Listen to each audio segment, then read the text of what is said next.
കഴിഞ്ഞ 2 ആഴ്ച മുന്നേ ഞാൻ സേവനം ചെയ്യുന്ന സ്ഥലത്ത് അവിടുത്തെ മദ്രസയിൽ ഒരു പേരൻസ് മീറ്റിംഗ് ഉണ്ടായിരുന്നു. ആ മീറ്റിംഗിൽ ഒരു രക്ഷിതാവ്, ഒരു ചെറുപ്പക്കാരൻ, കുട്ടികളുടെ ആരാധനകളുമായി ബന്ധപ്പെട്ട് അവർ ആരാധന നിർവഹിക്കുന്ന സ്ഥലം, അവർ നിസ്കരിക്കുന്ന സ്ഥലം കുറച്ചുകൂടി മെച്ചപ്പെടുത്തണം, സുന്ദരമാക്കണം എന്ന് പറഞ്ഞുകൊണ്ട് ഒരു അഭിപ്രായം പറയുകയുണ്ടായി. വളരെ സ്വാഗതാർഹമാണ്. ആ അഭിപ്രായം ഞങ്ങളെല്ലാവരും സ്വീകരിക്കുകയും സന്തോഷപൂർവ്വം കേട്ടിരിക്കുകയും ചെയ്തിട്ടുണ്ട്. സമൂഹത്തിൽ 100% രക്ഷിതാക്കളും നമ്മുടെ മക്കൾ ആരാധനപരമായിട്ടും സംസ്കാരപരമായിട്ടും സ്വഭാവപരമായിട്ടും ഉയരണം, വളരണം എന്ന് ആഗ്രഹിക്കുന്നവരാണ്. ഇത് ഞാൻ പങ്കുവെക്കാൻ കാരണം, കുറച്ച് ദിവസങ്ങൾക്ക് മുമ്പ് സ്വന്തം മകൻ മാതാവിനെ വെട്ടിക്കൊന്നു എന്ന ഒരു വാർത്ത നമ്മളെല്ലാവരും കേട്ടതാണ്, കണ്ടതാണ്. തൊട്ടടുത്ത ദിവസം സ്കൂളിലെ അധ്യാപകരോട്, അക്ഷരം പഠിപ്പിക്കുന്ന, വെളിച്ചം കാണിച്ചു കൊടുക്കുന്ന അധ്യാപകരോട് കയർത്ത് സംസാരിക്കുന്ന, കൊലവിളി നടത്തുന്ന ഒരു വിദ്യാർത്ഥിയുടെ വീഡിയോ അതും നമ്മൾ കണ്ടതാണ്. ഇങ്ങനെ നമ്മുടെ മക്കൾ സമൂഹത്തിൽ, സ്കൂൾ കലാലയങ്ങളിൽ, അതുപോലെ സമാധാനത്തിന്റെ ഇടങ്ങളിലെല്ലാം ഭീകരാന്തരീക്ഷം സൃഷ്ടിച്ചുകൊണ്ടിരിക്കുന്ന, കൊലവിളികൾ നടത്തുന്ന രംഗങ്ങളും വാർത്തകളുമാണ് നാം കണ്ടുകൊണ്ടിരിക്കുന്നത്. ഇതിന്റെ എല്ലാം കാരണം എന്താണ് എന്ന് തലപുകഞ്ഞ് ചിന്തിക്കേണ്ട ആവശ്യമൊന്നും നമുക്കില്ല. കാരണം ഇവിടെയെല്ലാം വില്ലനായി പ്രവർത്തിക്കുന്നത് ലഹരിയാണ്, മയക്കുമരുന്നാണ്, മദ്യമാണ് എന്ന് നമുക്കെല്ലാവർക്കും വളരെ നിസ്സംശയം പറയാൻ കഴിയും. കാരണം സമൂഹത്തിൽ ഉന്നതങ്ങളിൽ പ്രവർത്തിക്കുന്നവർ മുതൽ അവരുടെ മക്കൾ മുതൽ പലരും റോൾ മോഡലായി കൊണ്ടു നടക്കുന്ന നടീ നടന്മാരിൽ പലരും, വിദ്യാർത്ഥികൾ മുതൽ ഒരു ഗതിയും പരഗതിയുമില്ലാത്ത സമൂഹത്തിലെ പലരും ഇതിന്റെ ചങ്ങലകളായി പ്രവർത്തിക്കുന്നു, അല്ലെങ്കിൽ ഇതിൽ പെട്ടുപോയിട്ടുണ്ട് എന്നുള്ളതാണ് യാഥാർത്ഥ്യം.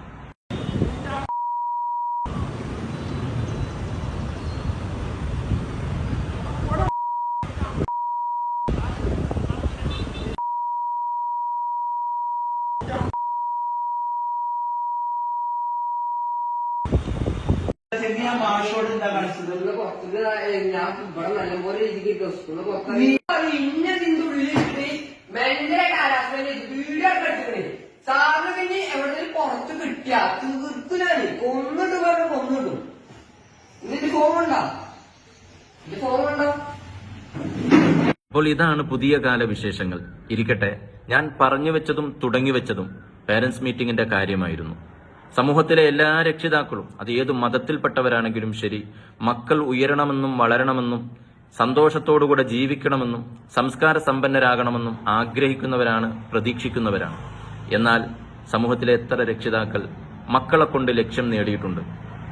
മക്കൾ പടുത്തുയർത്തുന്ന സന്തോഷത്തിന്റെ, സമാധാനത്തിന്റെ ലോകം കണ്ട് എത്ര രക്ഷിതാക്കൾ കൺകുളിർമയോടുകൂടെ ജീവിക്കുന്നുണ്ട്? നാം ആലോചിക്കേണ്ട വിഷയമാണ്. തുലോം തുച്ഛം വരുന്ന രക്ഷിതാക്കൾ മാത്രം വേണമെങ്കിൽ പേരിന് നമുക്ക് പറഞ്ഞു വെക്കാം. ബാക്കി 99% രക്ഷിതാക്കളും മക്കളെ കൊണ്ട് വേദനിക്കുകയാണ്, വിയർക്കുകയാണ്, വിഷമിക്കുകയാണ്. ഇതിന്റെ കാരണം എന്താണ് എന്ന് നാം ആലോചിക്കേണ്ടതുണ്ട്.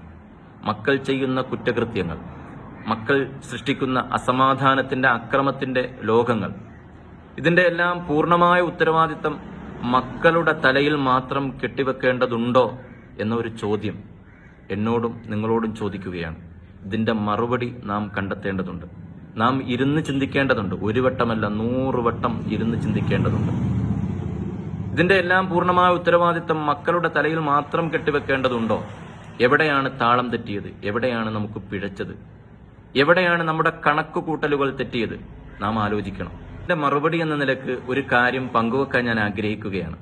ഉണർത്താനും ഉപദേശിക്കാനും ഞാൻ ആളല്ല, അർഹനല്ല. ഓരോ മതത്തിലും, ഏതു മതത്തിൽപ്പെട്ടവരാണെങ്കിലും ശരി, നമുക്ക് നന്നായി ജീവിക്കാൻ, മുന്നോട്ട് ജീവിക്കാൻ ഓരോ മതങ്ങളിലും ആശയങ്ങളും ആദർശങ്ങളും സ്വഭാവ രീതികളും ആരാധനാക്രമങ്ങളും ഉണ്ട് എന്നുള്ളത് വസ്തുതയാണ്. നമ്മുടെ മക്കൾക്ക് ഇതുപോലെ നന്നായി മുന്നോട്ട് ജീവിക്കാൻ, നമ്മുടെ ജീവിതത്തിൽ അവർക്ക് കണ്ടു പഠിക്കാൻ മതത്തിന്റെ ഇതുപോലെയുള്ള സുന്ദരമായ മുഖങ്ങൾ എന്തെങ്കിലും ഉണ്ടായിട്ടുണ്ടോ എന്ന് രക്ഷിതാക്കളായ നമ്മൾ ഓരോരുത്തരും ആലോചിക്കേണ്ടതുണ്ട്. മക്കളെക്കുറിച്ച് 100 പരാതികൾ നാം പറയുമ്പോൾ നമ്മളെക്കുറിച്ച്, രക്ഷിതാക്കളായ നമ്മളെക്കുറിച്ച് നമ്മുടെ മക്കളുടെ ഉപബോധ മനസ്സിൽ പോലും നൂറുകണക്കിന് പരാതികളും പരിഭവങ്ങളുമാണ് ഉള്ളത് എന്ന് നാം തീർത്തും മനസ്സിലാക്കേണ്ടതുണ്ട്. അതുകൊണ്ട് തന്നെ ഇതിന്റെ എല്ലാത്തിന്റെയും പൂർണ്ണമായിട്ടുള്ള ഉത്തരവാദിത്തം അവരുടെ തലയിൽ മാത്രം കെട്ടിവെക്കാതെ ഇതിന്റെ ഒരു 80% കാരണക്കാർ മാതാപിതാക്കളായ നമ്മളും കൂടിയാണ് എന്ന തിരിച്ചറിവോടുകൂടെ മക്കൾ നന്നാകണമെന്ന് ആഗ്രഹിക്കുന്ന രക്ഷിതാക്കളോട് ഒരേ ഒരു കാര്യം പങ്കുവെക്കുകയാണ്. നമുക്ക് ലഭ്യമാകുന്ന സമയം നമ്മുടെ മക്കളുടെ ജീവിതത്തിലേക്ക് ഇറങ്ങിച്ചെന്ന് അവരെ കൃത്യമായി നിരീക്ഷിക്കാൻ നമുക്ക് സാധിക്കണം. അവരുടെ കൂട്ടുകെട്ടുകൾ, അവരുടെ ലൈഫ് സ്റ്റൈൽ കൃത്യമായി നിരീക്ഷിക്കാൻ നമുക്ക് കഴിയണം. നമുക്ക് കിട്ടുന്ന സമയങ്ങൾ മുഴുവനും മൊബൈലിൽ മാന്തിയിരിക്കാൻ മാത്രമാണ് നാം ഉപയോഗിക്കുന്നത് എങ്കിൽ ഒരുപക്ഷെ മക്കൾ നമ്മൾ അറിയാത്ത ലോകത്തേക്ക് പോകും എന്നുള്ള കാര്യം തീർച്ചയാണ്. രണ്ടാമത്തെ കാര്യം അമിതമായ സ്വാതന്ത്ര്യം കൊടുക്കാതിരിക്കുക എന്നുള്ളതാണ്. അതായത് സ്വാതന്ത്ര്യത്തിനെതിരല്ല ഞാൻ ഈ പറയുന്നത്. കർക്കശമായ നിലപാടുകൾ മക്കളുടെ കാര്യത്തിൽ എടുക്കേണ്ടി വന്നു കഴിഞ്ഞാൽ അത് എടുക്കുക തന്നെ വേണം.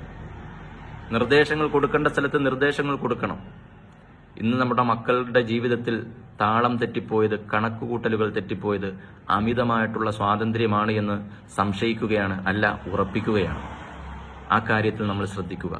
മൂന്നാമത്തെ കാര്യം നമ്മുടെ ജീവിതത്തിൽ നാം ഏതു മതത്തിൽപ്പെട്ടവരാണെങ്കിലും ശരി, ആ മതം പഠിപ്പിക്കുന്ന സംസ്കാര സമ്പന്നമായ മുഖം ദൃശ്യമാക്കാൻ ശ്രമിക്കുക. എന്നാൽ ഒരു പരിധിവരെയൊക്കെ നമ്മുടെ മക്കളെ നമുക്ക് ജീവിതത്തിലേക്ക് തിരിച്ചു കൊണ്ടുവരാൻ സാധിക്കും.